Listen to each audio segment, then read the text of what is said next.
Kita bersyukur kepada Allah Subhanahu wa taala, nikmat Allah yang banyak. Allah kenalkan kita satu sama lain. Allah Subhanahu wa taala jadikan kita termasuk orang-orang yang insya Allah saling cinta mencintai karena Allah. Allah Subhanahu wa taala kumpulkan kita bersama para guru-guru kita. Tadi juga banyak yang mengisi sayangnya. Kita juga baca maulid, baca salawat, baca qasidah. Artinya Allah Subhanahu wa taala nikmat sangatlah banyak. Cuma terkadang kita gak nyadar bahwa sesungguhnya nikmat Allah itu sangat banyak dan luas pada kita. Kenapa kita gak nyadar? Karena manusia lemah. Manusia itu kalau kenikmatan sudah tidak bersama dia lagi baru dia sadar. Karena manusia itu insan, nas, an-nas adalah nasin. Bahasa Arab nasin adalah lupa, ya. Nasiya yansa nisyanan, nasiya yansa nasun. Artinya apa? Manusia itu lupa. Apa artinya manusia, Habib? Manusia artinya lupa, tukang lupa. Lupa dengan nikmat Allah, lupa dengan pemberian Allah, lupa dengan kekuatan yang Allah beri. Semuanya dia nisbatkan kepada dirinya. Uang saya yang cari kok, rumah saya yang bangun kok, kaki punya saya kok, kendaraan punya saya kok, mau diapain terserah saya. Itu manusia. Lupa padahal dititipin doang. Kalau misalnya ada orang punya Lamborghini, terus dibilang ke kita, ini punya saya. Ini punya saya, tolong saya mau masuk bentar, mau ikut majlis, ikut kajian. Kamu kan di parkir nih, kamu tolong jagain. Pak, kalau saya ikut selfie sedikit boleh nggak? Buat upload doang gitu, seru-seruan. Boleh aja, nggak apa-apa, asal jangan bawa pergi. Akhirnya dia sudah foto, selesai foto, orangnya datang bilang, saya mau bawa lagi nih, mau saya bilang, nggak boleh dong. Ini kan sudah jadi hak milik saya. Itu namanya orang naon eta ngaranna. Betul ya? Dititipin dia yang lebih teka dari orang yang dititipin. Kan kamu dititipin doang. Tapi kenapa kok kamu yang lebih gahar, lebih sangar dibanding orang yang menitipkannya? Seperti kita manusia ini, kita sadar bahwa semua titipan. Semuanya titipan tanpa terkecuali. Anak, istri, semuanya titipan dari Allah. Harta, tenaga, badan, jiwa, raga, semuanya titipan dari Allah. Allah mau ngambil kapan aja bisa. Oh tapi saya kuat. Ingat, kalau Allah berkehendak, yang tadinya paling kuat kakinya bisa aja tiba-tiba duduk gak bisa bangun. Yang tadi paling keren nafasnya bisa bernafas panjang, Allah SWT tarik sesaat bisa. Harta kaya raya sesaat Allah Subhanahu wa taala mau rubah seketika bisa. Orang yang paling miskin Allah jadikan setinggi-tingginya derajatnya bisa. Mudah banget bagi Allah. Dan ini bukan omong kosong. Banyak orang yang kaya raya sampai MM-an, contohnya besoknya masuk KPK. Betul nggak? Nah, kita disuruh 3M, dia 9M.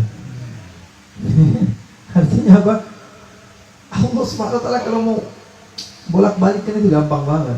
Ini udah ngerasa ini, wah saya punya jabatan hebat, saya punya ini, saya punya itu, semua saya punya. Anak-anaknya bangga dengan dia. Kalau ditanya kamu siapa? Oh, saya anaknya itu tuh. Allah rubah seketika. Jadi kalaupun orang, wah dia anaknya itu, oh bukan, saya mah masih keponakannya, bukan anaknya langsung tuh. Yang tadinya membanggakan diri dengan orang tersebut bisa jadi langsung menghindar ketika disandingkan nama dia dengan nama orang yang sedang terhina tersebut. Begitulah manusia. Manusia itu nasiya yansa nisyanan, pelupa. Lupa kalau segala hal ini adalah titipan dari Allah. Lupa kalau segala sesuatu itu datangnya dari Allah. Lupa nikmat-nikmat yang Allah Subhanahu wa taala berikan kepadanya. Lupa ibadah, hakikat diciptakan manusia untuk ibadah, lupa. Lupa ini, lupa itu, lupa semua. Itu manusia. Ngakunya yang paling ingat, padahal hakikatnya dia lupa. Maka dari itu kita beruntung. Kita beruntung. Allah jadikan kita termasuk orang yang saling mengingatkan. Karena manusia itu sifatnya lupa, maka perlu ada yang mengingatkan satu sama lain. Teman-teman muslim ngajak saya ke sini, saya ngomong, saya ngingetin diri saya sendiri. Kalian yang memberikan saya jalan untuk mengingatkan diri saya, yang benar itu seperti ini, yang salah itu seperti itu. Dan dengan saya mengingatkan diri saya, antum juga teringat. Karena manusia begitu. Makanya Allah bilang, fadzakir, ya? Beri peringatan kepada orang lain. Ya, fa inna dzikra tanfa'ul mu'minin. Karena sesungguhnya mengingatkan orang lain itu sangat bermanfaat bagi orang. Walaupun dia sudah paham. Ada seorang imam dari mazhab Abu Hanifah. Dia ini biasa ngurusin manasik, tapi belum pernah pergi haji. Tapi fikihnya matang, luar kepala sudah. Bahkan khilaf, perbedaan pendapat antara ulama, dia sudah semua tahu. Dia nggak ada yang kosong dari dia, semuanya dia paham. Tiba-tiba sampai di Makkah, kata rombongan, ikut guide, ikut nih mutawifnya dong. Wah, saya ulama kok, oke, ikut mutawif. Mutawif ini dia nggak paham hukum atau perbedaan pendapat dalam fikih, tapi tatbiqi, secara praktek dia emang udah ngurusin orang, emang kerjanya di situ. Kata imam ini, nggak perlulah, saya sudah paham semua, orang-orang juga tahu, masa saya ikutin mutawif, dia bilang. Akhirnya sesampainya di masjid, dia sholat 2 rakaat. Mutawifnya tanya, Pak Kiai, antum sholat apa? No, sholat tahiyatul masjid. Kan nggak ada tahiyatul masjid di Masjidil Haram. Ya, di Masjidil Haram tahiyatul masjidnya apa? Dengan tawaf. Tidak perlu sholat sunnah 2 rakaat kalau masuk ke masjid, tapi masuk ke masjid tawaf, setelah itu baru masuk masjid. Tidak perlu sunnah. Ya inna lillahi wa inna ilaihi raji'un. Artinya sehebat-hebatnya kamu pasti lupa. Walaqad nasita wan nisyanu mughtafaru fa inna awwalun nasi. Kamu itu pelupa, dan orang yang lupa itu diampuni sama Allah. Karena orang yang paling pertama lupa adalah orang yang paling pertama diciptakan oleh Allah. Siapa orang paling pertama diciptakan oleh Allah? Nabi Adam. Awwalun nas. Bahasa Arab tuh. Awwalun nasi.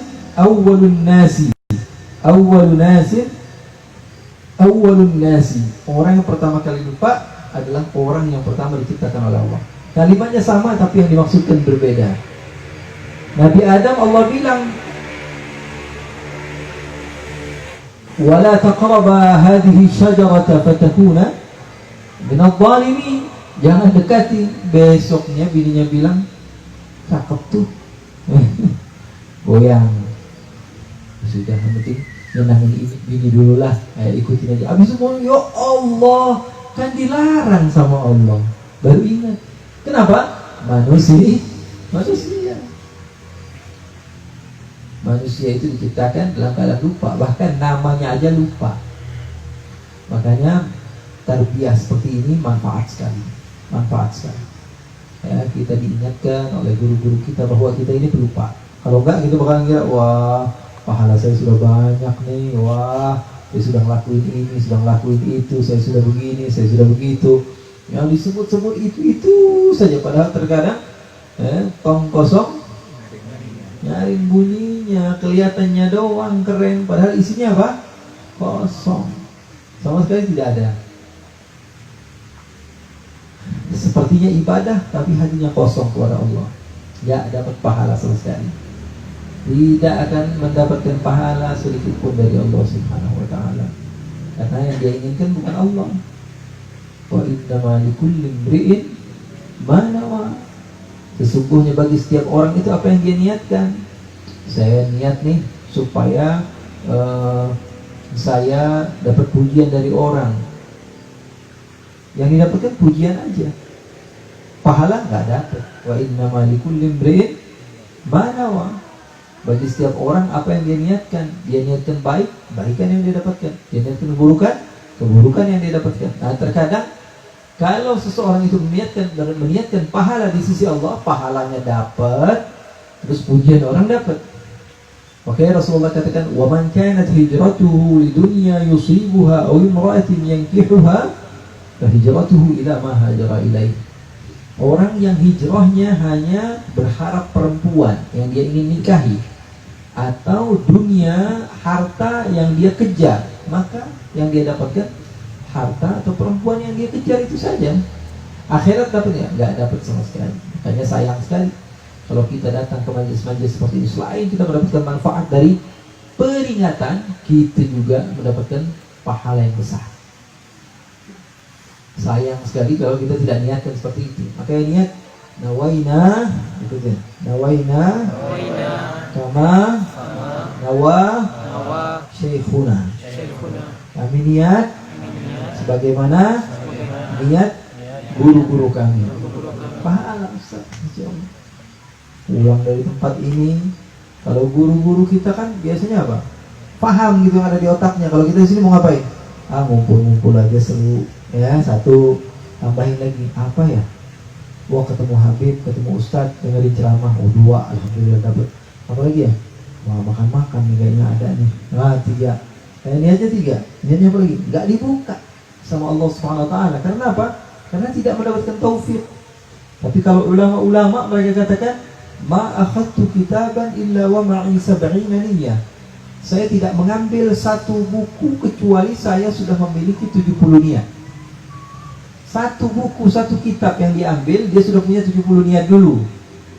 Makanya itu orang hebat. Berbeda pahalanya, beda jauh.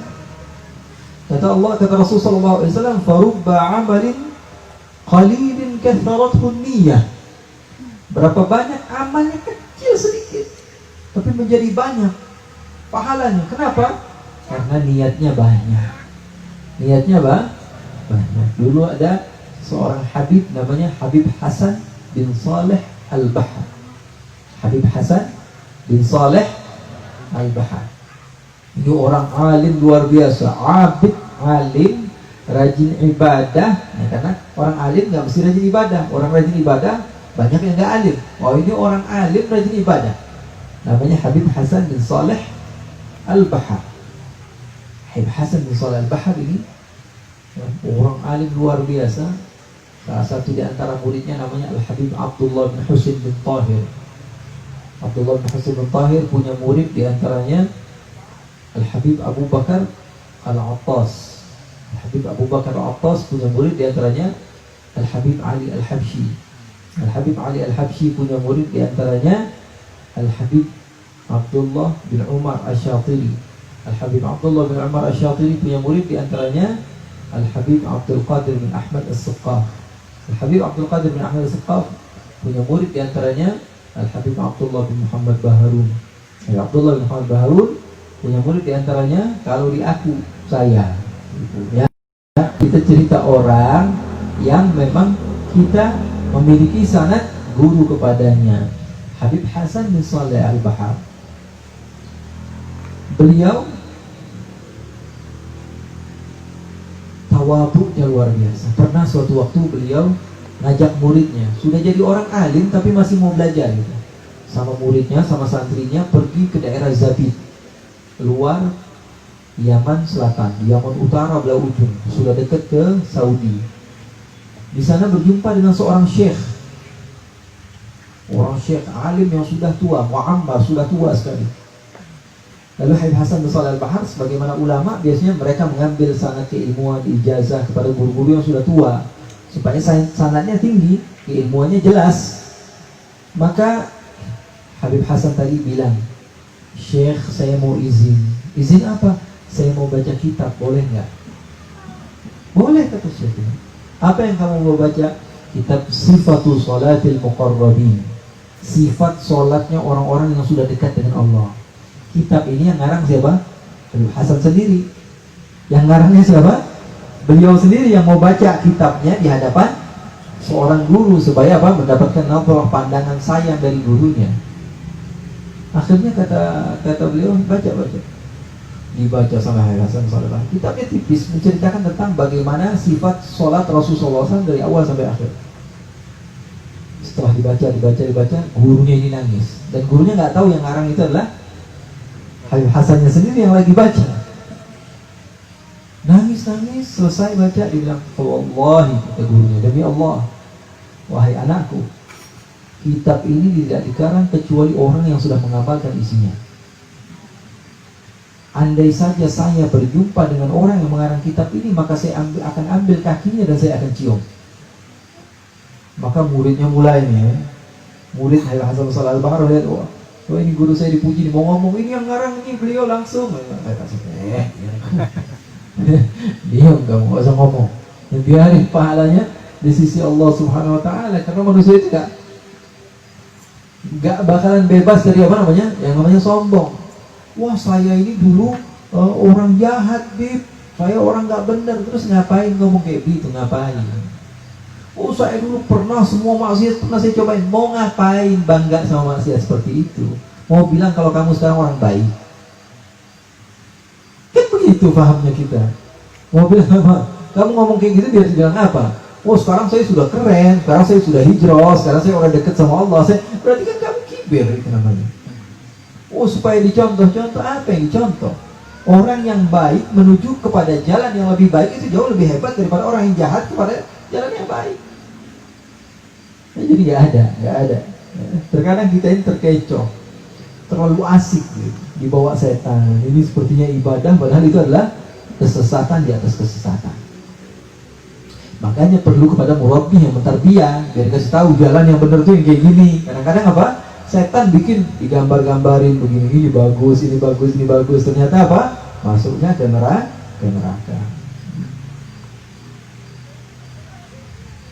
Setan pinter. Ya, kita dibawa ke jalan yang tidak benar. Ya, disuruh suka kepada seorang guru, padahal guru-guruan bukan guru beneran. Wah ini seru nih. Nah ini asik nih. Wah ini ulama nih. Padahal ulama. Orang sekarang fashion ulama itu murah, modal 200.000 bisa jadi ulama. Ya. Pasar baru aja beli gamis yang bagus. Pakai udang-udang loh ya. Segede ban Vespa. Ya biar kelihatan keren kan gitu. Paham gak? Ya, makanya ikut sama ulama-ulamaan masuknya surga-surgaan. Bukan surga benar, bukan surga beneran. Karena itu bawaannya bawaan setan, bukan bawaan agama Islam. Bukan bawaan agama Islam. Makanya kita bersyukur. Itu yang saya bilang tadi, terkadang kita tertipu begitu. Kayaknya ini baik padahal jelek. Makanya Allah bilang dalam surat Al-Kahfi, kamu tahu tidak, kata Allah, wahai Muhammad, orang yang paling merugi. Siapa ya Allah? Orang yang paling merugi adalah orang yang salah jalan dan dia menganggap dirinya dalam keadaan yang benar. Itu paling merugi. Soalnya gak bakal bisa diobatin orang gitu. Salah jalan, terus yakin, oh ini benar nih jalannya yang ini nih, saya sudah yakin. Kita yakin 100%, kita bakalan terus tuh. Tahu-taunya nyampe-nya bukan ke Jakarta, ke Jogja. Kenapa? Karena kita sudah yakin sampai jalan ke Cirebon. Saya yakin ini benar nih, kemarin saya lewat sini nih. Terus diikutin perasaan seperti itu. Tahu-taunya nggak nyampe ke Jakarta, malah ke Cirebon, ke Jawa Tengah. Syukuri itu, ya. Karena apa? Karena tidak mau mendapatkan pemahaman yang benar. Makanya Allah katakan orang paling merugi siapa? Orang yang salah jalan dan dia merasa dirinya benar. Orang seperti ini Imam Syafi'i mengatakan rajulun la yadri wa la yadri annahu la yadri. Orang yang tidak tahu dan dia tidak tahu kalau dia tidak tahu. Payah namanya. Tidak tahu dan tidak tahu kalau dia tidak tahu. Masalah gitu. Saya nggak tahu dan nggak tahu kalau saya nggak tahu. Berarti gimana? Nganggep diri saya benar terus. Saya ngerasa diri saya benar. Mau dengerin orang? Nggak mungkin mau dengerin orang. Nggak bakalan bisa. Orang saya yakin saya benar. Sumpah, ayo demi Al-Quran. Orang dia ngerasa dirinya benar, gimana kira-kira mau dibenarin? Mau bahalah aja dia berani. Kenapa? Karena dia ngerasa dirinya benar, padahal salah jalan. Makanya banyak orang yang berani dengan kesalahan. Kenapa? Karena tidak mengenal Islam dengan jalan yang benar. berani berdakwah sampai nyawanya pun dia jadikan apa? Taruhannya, rela. Kenapa? Karena dia tidak tahu dan dia tidak tahu kalau dia tidak tahu. Dan dia menganggap itu pahala yang besar di sisi Allah, padahal hasilnya apa? Setan udah tepuk tangan, ahlan wa sahlan, selamat datang teman baru saya di base camp. Ngelaidin, apa izin, ketemu terus sama setan akhirnya. A'udzubillahi. Makanya nggak ada orang yang punya dosa, dia tutupi dosanya dan dia minta ampun pada Allah. Lupakan sudah. Saya berusaha untuk merubah diri saya. Saya bilang-bilang sama orang, dulu saya jahat, dulu saya nggak benar. Wah, saya ngomong begini biar motivasi ke orang, biar orang jadi benar. Ya orang benar, hati kamu nggak benar-benar. Susah ngomong kayak gitu. Kalau nggak sombong mau apa? Mau bersih dari sombong itu susah, nggak bisa. Udah ngomong kayak gitu apa? Artinya apa? Ngerasa diri saya sekarang lebih baik daripada dulu. Dan terkadang dulu waktu dia jahat, dia nangis ketika mendengar nama Allah. Sekarang apa? Apa yang dia rasakan ketika dia mendengar nama Allah? Saya bagus, itu teman saya malah lebih jahat dari saya. Itu orang nggak benar, ini orang salah, ini orang nggak sesat, ini orang semuanya salah itu. Dia doang sendiri masuk surga sendiri, nggak ajak orang. Padahal agama Islam luas, artinya luas, manfaatnya luas. Makanya kita bersyukur kepada Allah. Kita diingatkan bahwa manusia ini tukang lupa, lupa. Dan hal yang paling diperlukan oleh orang yang lupa adalah diingatkan. Itu aja udah. Punya alarm, punya jadwal, punya manajer. Diingatkan, kalau nggak kita lupa. Karena kita makhluk yang lemah. Makanya perlu kepada orang yang mengingatkan.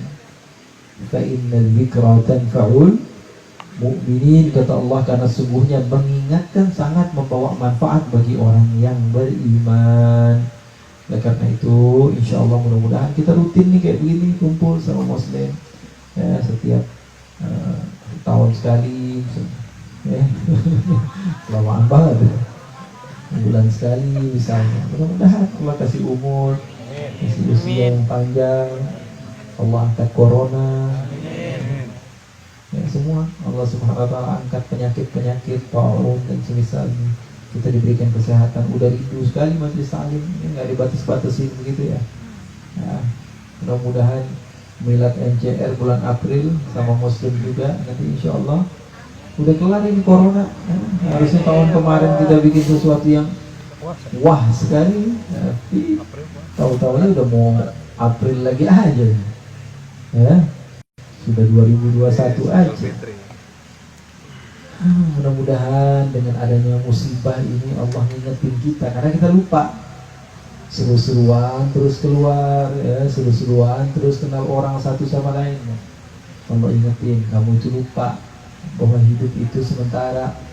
Hidup itu ada batasannya. Hidup itu tidak melulu-melulu seperti apa yang kamu inginkan. Mudah-mudahan manfaat bagi kita semua dan Allah subhanahu wa ta'ala berikan istiqamah kepada kita. Dan yang penting manfaat ya, ngumpul-ngumpul seperti ini pulang bawa manfaat, ada getaran di dalam hati, itu yang paling terpenting. Mau berubah jadi orang yang benar, janganlah ridho dengan posisi kamu ya, kelasnya kelas biasa. Jangan, selagi ada kesempatan. Usianya berapa? Oh saya sudah 20 tahun. Oh berarti usianya masih banyak. Nganggapnya begitu. Masih berapa tahun? Masih 40 tahun, 50 tahun ini saya masih bisa berjuang. Usianya berapa? 30 tahun. Oh masih ada 40-50 tahun nih. Usianya berapa? 40 tahun. Oh masih ada 30-40 tahun untuk saya berjuang. Masa saya rela tempat saya, kamar saya di surga nanti biasa-biasa saja, sementara saya ada kesempatan sekarang untuk menjadikan kehidupan abadi saya dalam keadaan yang mewah. Ada kesempatan. Betul atau tidak? Maka jangan pernah rela hidup dalam keadaan hina. Hidup yang saya maksud adalah hidup di akhirat. Jangan pernah rela ketika kita ada kesempatan untuk menjadikan hidup kita hina di akhirat. Ayo, masih ada umur, masih ada usia, masih ada harta, masih ada tenaga. Apa yang saya punya, saya keluarkan di jalan Allah.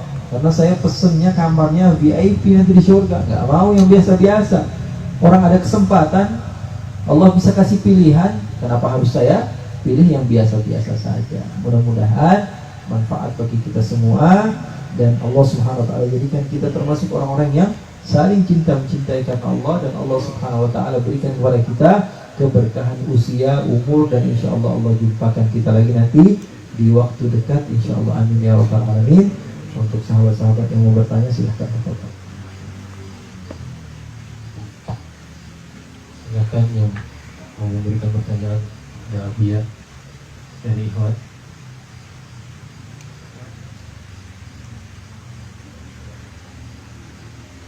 Dari ahwat ada nggak?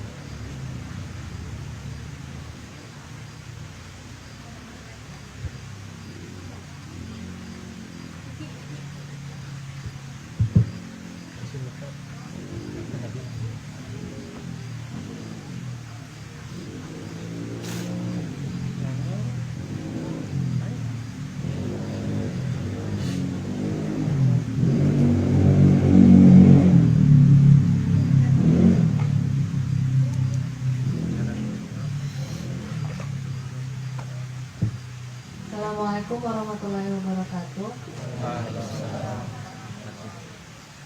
Abuya izin bertanya, kalau adab kepada guru, karena kita sebagai seorang akhwat ingin dekat dengan murabinya, gimana ya Abuya? Assalamualaikum warahmatullahi wabarakatuh. Akhwat itu ada dua, akhwat yang sudah menikah sama akhwat yang belum menikah, ya kan begitu? Dan nggak yang ketiga? Nggak ada dong. Ya. Ada yang udah ditinggal maksudnya. Oke. Orang yang sudah memiliki suami, tidak ada guru, ustadz, syekh, wali yang lebih hebat dari suaminya. Ingat itu. Tidak ada guru, syekh, ustadz, apapun gelarnya, apapun keilmuannya, apapun kearifannya, yang lebih hebat dari suaminya yang biasa nongkrong ngopi pakai rokok di belakang rumah. Tidak ada yang lebih hebat dari dia. Sama sekali. Karena makomnya lebih besar dari makom siapapun. Bahkan karena ridhonya Allah Subhanahu wa taala ada di ridho suami. Paham? Jadi wanita yang paling beruntung adalah wanita yang sudah menikah, memiliki guru, dan suaminya support kepada istrinya. Itu adalah orang yang paling beruntung. Kenapa? Selain dia mendapatkan ridho suaminya, dia mendapatkan ridho gurunya dengan keberadaan suaminya. Makanya nyari suami yang benar. Karena terkadang ya, suami dia menghalang-halangi istrinya belajar, tapi dia nggak ngajarin. Udah nggak ngasih duit, nggak dibolehin nyari duit. Pusing nggak duit? Udah nggak ngasih duit, kamu nggak boleh ya, kerja apa-apaan, kan masih ada suami, masih ada saya. Duitnya mana kan? Duitnya mana? Udah nggak dikasih duit, nggak boleh kerja. Itu artinya orang yang kesian banget. Nah, orang yang dia memiliki suami, saya ulangi sekali lagi, maka ridho Allah terletak pada ridho suaminya. Dan beruntung bagi dia yang memiliki suami yang mentarbiyah istrinya dengan ketaatan kepada guru. Artinya dari beberapa sisi dia mendapatkan keberuntungan dari hal ini. Kalau saja suaminya tidak mau, maka dia lebih akan mendapatkan pahala ketika dia mengikuti suaminya dibanding mengikuti gurunya. Dia lebih mendapatkan pahala ketika dia mengikuti suaminya dibanding dia mengikuti gurunya, selagi bukan maksiat kepada Allah Subhanahu wa taala.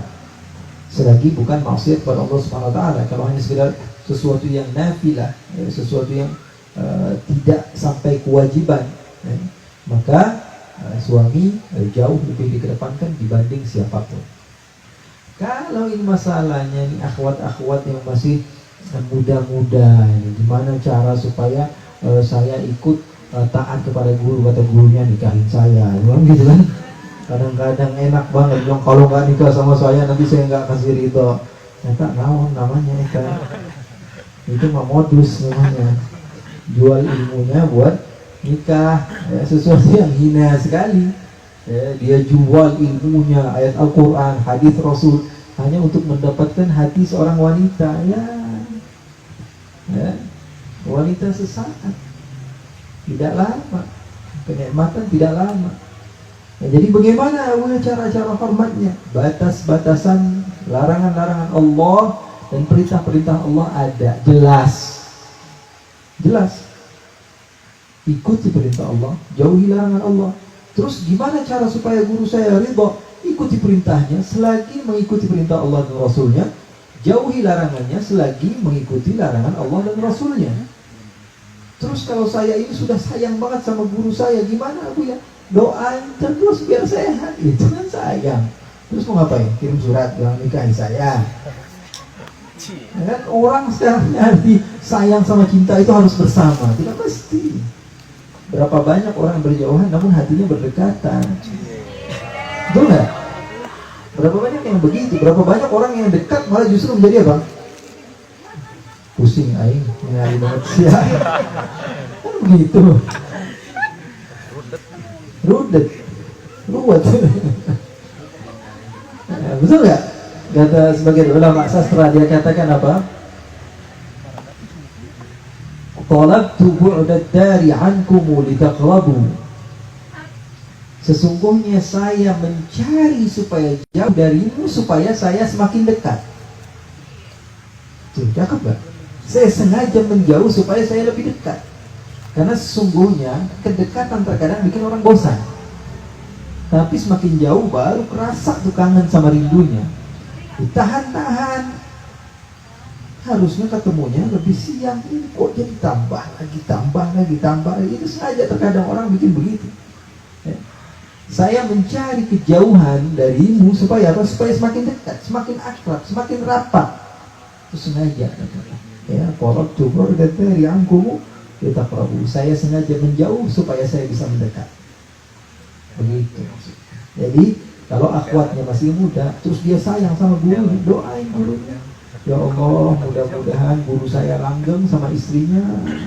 Ya Allah, mudah-mudahan guru saya nggak nambah-nambah lagi. Ya Allah, mudah-mudahan guru saya banyak rezekinya, banyak hartanya, banyak didoakan terus. Yang baik-baik doakan.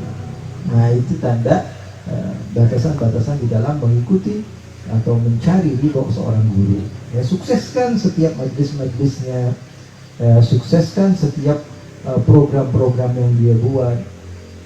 Bantu dia dalam dakwanya semampu kita. Kalau nggak mampu dengan apa? Dengan harta, dengan apa yang kita punya. Terkadang kita punya kenalan di sini-sini bisa bantu. Terkadang dengan ucapan saya bisa bantu. Nah, terkadang kita bisa bantu dengan apa? Nggak punya apa-apa, ya dengan hadir di majlis ta'lim ini akhirnya apa? Meramaikan majlis-majlisnya. Nggak bisa juga, saya nggak bisa hadir majlis, nggak bisa ngapa-ngapain sama orang ini. Doain. Minimal kalau ingin mendapatkan ridho seorang guru, doakan yang terbaik. Paham insyaallah? Ada pertanyaan lagi? Bapak. Yang paling sulit dicari saat ini itu murid apa mursyid? Yang mursyid yang paling sulit dicari di zaman sekarang itu murid apa mursyid gitu. Terima kasih. Yang paling sulit dicari pada masa ini apa? Murid atau mursyid? Yang paling susah dicari masa ini adalah keadilan. Keadilan yang paling susah dicari pada masa ini. Murid adalah orang yang mau mendekat kepada Allah dengan keberadaan gurunya. Mursyid adalah seorang guru yang menunjukkan jalan kepada seorang yang ingin menggapai ridhonya Allah Subhanahu wa taala. Kedua-duanya adalah langka. Terkadang ada seorang murid yang sudah serius tapi gurunya nggak benar. Terkadang ada guru yang udah benar banget, tau-taunya muridnya nyari dunia doang dari belajar kepada gurunya. Yang mana yang lebih bisa? Ya tergantung orangnya. Gak bisa kita katakan murid lebih sedikit daripada mursyid. Tidak, ini boleh juga kita katakan muridnya banyak, sekarang mursyid gak ada. Kata Imam Al-Haddad, beliau mengatakan, "Ama ana hadat tahra qad dhalla humumuhum." Katanya,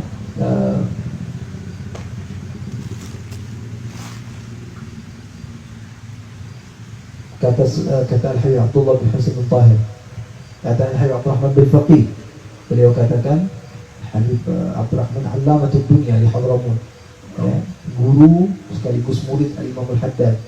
Beliau katakan, banyak orang yang mengatakan bahwa ahlullah, mursyid, ulama, wali itu sudah tidak ada,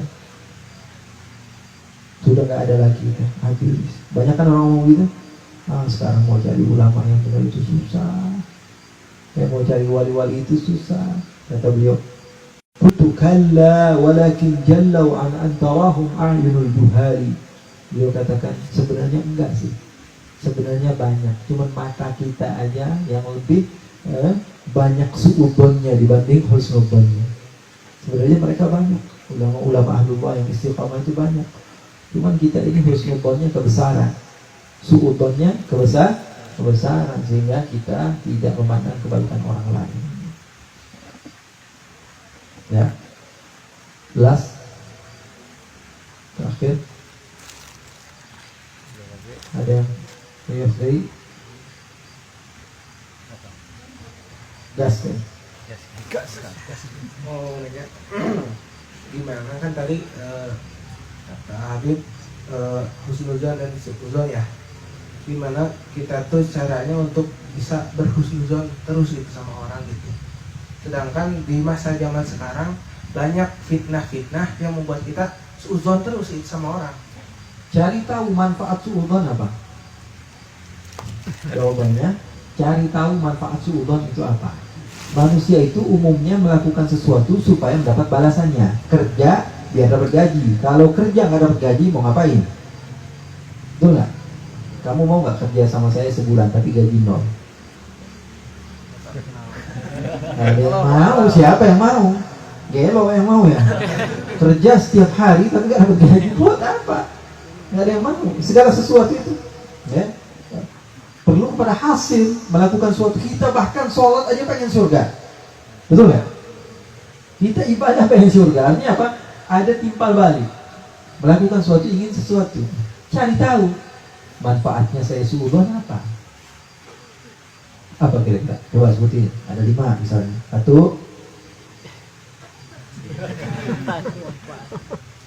kita bilang ini ada orang yang dia mau ke tempat-tempat yang nggak benar. Kayaknya ini orang mau ke tempat-tempat yang nggak benar. Suudzon berarti kan? Manfaatnya apa? 1, nggak ada manfaat itu sama sekali. Kalau dia betul-betul minum minuman keras, terus mau ngapain? Betul nggak? Manfaatnya kosong. Sekarang setelah kita tahu nggak ada manfaat, terus mau ngapain kita ngelakuin hal yang tidak ada manfaatnya? Walaupun benar aja nggak ada manfaatnya, apalagi salah. Su'udzon itu don, inna ba'dadh itu kata Allah. Banyak daripada prasangka itu dosa. Kita ya, sudah jelas-jelas dia melakukan kesalahan nih. Kita berburuk sangka sama orang yang sudah jelas-jelas akan melakukan kesalahan. Udah jelasin, terus kita suudzon. Buat apa? Pahalanya nggak ada. Seperti orang yang kerja nggak dapat gaji. Buat apa? Ingat-ingat aja gitu. Kalau salah, dosanya besar. Salah prasangka saya. Saya melihat dia itu ke masjid, saya kira dia mau nyolong kotak amal. Ternyata dia betul-betul sholat. Nah, salah prasangkanya, dosanya besar. Dosanya besar sekali. Jadi ketika kita berburuk sangka kepada orang lain, ingat, kalau saya benar prasangka saya ini, kalau dia mau melakukan kejahatan, saya nggak dapat pahala, nggak dapat dosa. Kalau saya salah, saya dapat dosa. Terus ngapain saya melakukan sesuatu yang bisa menjadi malapetaka bagi saya? Lalu zaman ini banyak suudzon. Dari zaman Nabi banyak yang bikin orang suudzon. Banyak sekali. Sampai sekarang tidak ada bedanya. Jadi suudzon itu bikin, memang banyak di zaman manapun banyak suudzon. Cuman kitanya saja harus tahu. Ya, sekarang obatnya begitu.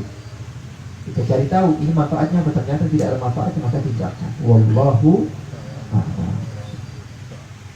Mudah-mudahan Allah Subhanahu wa taala jadikan pertemuan kita ini pertemuan yang diberkahi oleh Allah Subhanahu wa taala. Lewat dari majlis ini dosa kita diampuni oleh Allah Subhanahu wa taala, dan yang terpenting dari majlis ini insyaallah pulang dari tempat ini kita membawa ilmu, membawa manfaat. Hati kita diberikan oleh Allah Subhanahu wa taala ketenangan dan ditambahkan ilmu-ilmu yang bermanfaat bagi kita dan keluarga kita. Amin ya rabbal alamin. اللهم اجعل جمعنا هذا جمعا مرحوما وتفرقنا من بعده تفرقا معصوما ولا تجعل اللهم فينا ولا منا ولا معنا شقيا ولا محروما وصل اللهم بجمالك وجلالك على سيدنا محمد وارزقنا كمال المتابعة له ظاهرا وباطنا في عافية وسلام والحمد لله رب العالمين والسلام عليكم ورحمة الله وبركاته.